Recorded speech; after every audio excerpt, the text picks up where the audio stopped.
ಎಲ್ಲಾ ಹಾನಿಯಿಂದ ಕೂದಲನ್ನು ರಕ್ಷಿಸುತ್ತೆ. ಬರೀ Amrut noni reach root premium hair oil. ದೇವೇಗೌಡರ ನರೇಂದ್ರ ಮೋದಿ ಅವರು ಈಗ ಒಂದಾಗ್ಬಿಟ್ಟಿದ್ದಾರೆ ಇದ್ದಕ್ಕಿದ್ದಾಗಲೇನೆ. ಯಾಕಂತಂದ್ರೆ ಇಬ್ಬರಿಗೂ ಸೋಲ್ತೀವಿ ಅಂತಕ್ಕಂಥ ಭೀತಿಯಿಂದ ಒಂದಾಗಿದ್ದಾರೆ. ಜೆಡಿಎಸ್ ಸ್ವತಂತ್ರವಾಗಿ ಸ್ಪರ್ಧೆ ಮಾಡಿದ್ರೆ ಸೋಲ್ತೀವಿ, ಬಿಜೆಪಿ ಸ್ವತಂತ್ರವಾಗಿ ಸ್ಪರ್ಧೆ ಮಾಡಿದ್ರೆ ಸೋಲ್ತೀವಿ ಅನ್ನೋ ಕಾರಣಕ್ಕೋಸ್ಕರ ಇವತ್ತು ಇಬ್ರು ಸೇರಿ ಮೈತ್ರಿಯನ್ನ ಮಾಡ್ಕೊಂಡಿದ್ದಾರೆ. ಇದೊಂದು ಅಪವಿತ್ರವಾದಂತ ಮೈತ್ರಿ.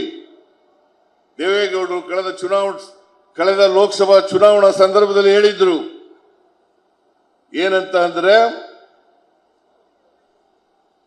ನರೇಂದ್ರ ಮೋದಿ ಅವರು ಮತ್ತೆ ಏನಾದ್ರು ಈ ದೇಶದಲ್ಲಿ ಪ್ರಧಾನಮಂತ್ರಿ ಆದ್ರೆ ನಾನು ಈ ದೇಶನೇ ಬಿಟ್ಟು ಹೋಗ್ಬಿಡ್ತೀನಿ ಅಂತ ಹೇಳಿದ್ರು. ಈ ದೇಶನೇ ಬಿಟ್ಟು ಹೋಗ್ಬಿಡ್ತೀನಿ. ಇನ್ನೂ ಒಂದು ಹೆಜ್ಜೆ ಮುಂದೆ ಹೋಗಿ ಹೇಳಿದ್ರು,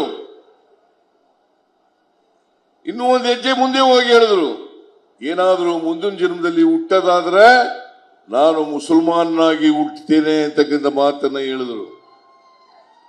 ಬಿಜೆಪಿ ಒಂದು ಕೋಮುವಾದಿ ಪಕ್ಷ.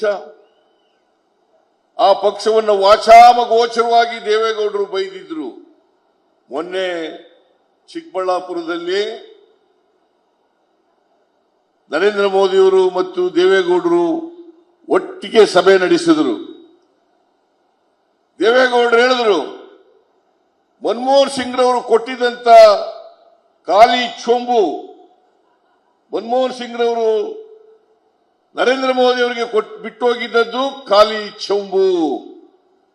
ಈಗ ನರೇಂದ್ರ ಮೋದಿ ಅವರು ಪ್ರಧಾನಮಂತ್ರಿ ಆದ್ಮೇಲೆ ಈ ದೇಶದಲ್ಲಿ ಅಕ್ಷಯ ಪಾತ್ರ ಆಗ್ಬಿಟ್ಟದೆ. ಎಂಥ ಹಸಿ ಸುಳ್ಳು.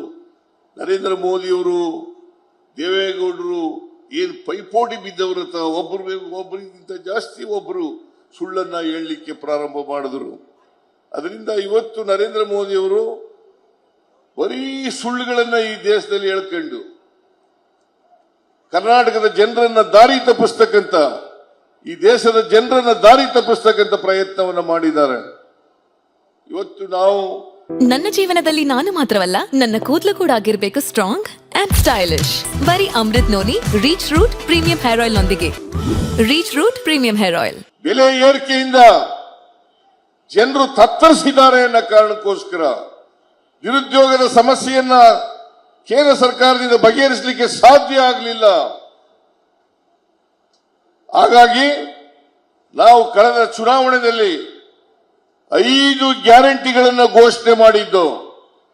ಒಂದು ಶಕ್ತಿ ಯೋಜನೆ, ಎರಡನೇದು ಅನ್ನಭಾಗ್ಯ, ಮೂರನೇದು ಗೃಹ ಜ್ಯೋತಿ, ನಾಲ್ಕನೇದು ಗೃಹಲಕ್ಷ್ಮಿ,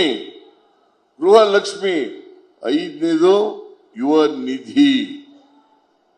ಇವುಗಳನ್ನು ಘೋಷಣೆ ಮಾಡಿದಾಗ ಕೂತ್ಕೊಳ್ರಮ್ಮ,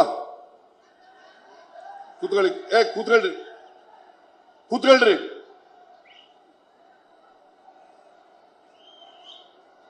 ಐದನೇದು ಯುವ ನಿಧಿ. ನಾವು ಅಧಿಕಾರಕ್ಕೆ ಬಂದ 8 ತಿಂಗಳಲ್ಲಿ ಎಲ್ಲ ಗ್ಯಾರಂಟಿಗಳನ್ನು ಕೂಡ ಜಾರಿ ಕೊಟ್ಟಿದ್ದೀವಿ.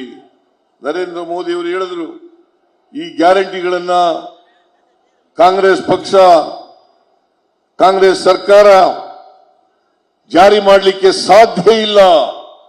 ಒಂದು ವೇಳೆ ಇವನ್ನೇನಾದರೂ ಜಾರಿ ಮಾಡಿದ್ರೆ ಕರ್ನಾಟಕ ರಾಜ್ಯ ಆರ್ಥಿಕವಾಗಿ ದಿವಾಳಿ ಆಗ್ತದೆ ಅಂತಕ್ಕಂಥ ಮಾತುಗಳನ್ನ ಹೇಳಿದ್ರು.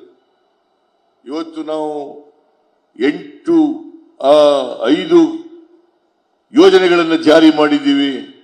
ಇನ್ನೂ ಮ್ಯಾನಿಫೆಸ್ಟೋನಲ್ಲಿ ಹೇಳಿದ್ದಂತ 82 ಭರವಸೆಗಳನ್ನು ಈಡೇರಿಸಿದ್ದೀವಿ.